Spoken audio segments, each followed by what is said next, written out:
Tesla stock is cratering today, and it might be because Wall Street is kind of catching on to the fact that Elon Musk has a little history of overpromising and under-delivering. Wait, I know sales are bad on my Tesla Model 3, but next year we're gonna launch this new thing. Wall Street's got their finger on the sell button and they're like, wait a minute, next year, more revenue? Tell us more. And then of course a year later, there is no new product launch and he says, well, it'll actually take 2 to 3 years, and then the stock sells off, but then Elon goes on Twitter and he goes, hold on, because next year, and Wall Street's like, wait a minute, what's coming next year?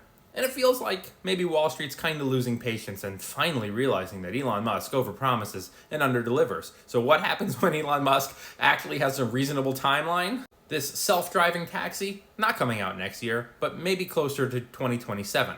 And down the pipeline, this toaster, and eventually a robot that will live with you and eventually rise up and kill you. So he says fully self-driving by maybe 2027, and the stock dumps. Now, maybe this is Wall Street saying, what, not next year, we're gonna have to wait? Or maybe this is Wall Street saying, well, if he always says a year and it ends up being 2 to 3, then if he says 3 years, will it be 6 to 9 years? Or maybe people are just getting tired of Elon Musk. I mean, think about this for a second.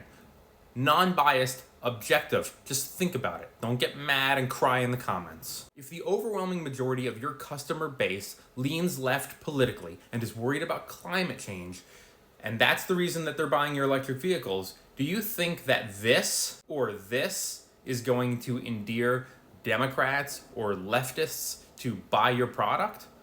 Probably not.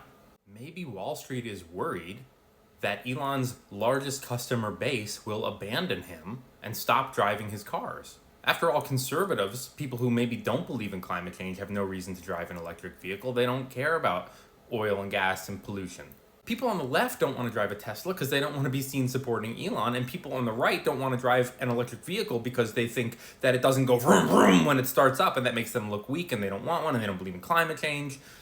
Who's going to be buying these cars? Let me know in the comments below if you think Tesla is selling off because of one specific thing or if it's a collection of things. And don't forget to smash that follow. Thanks for watching. See you later.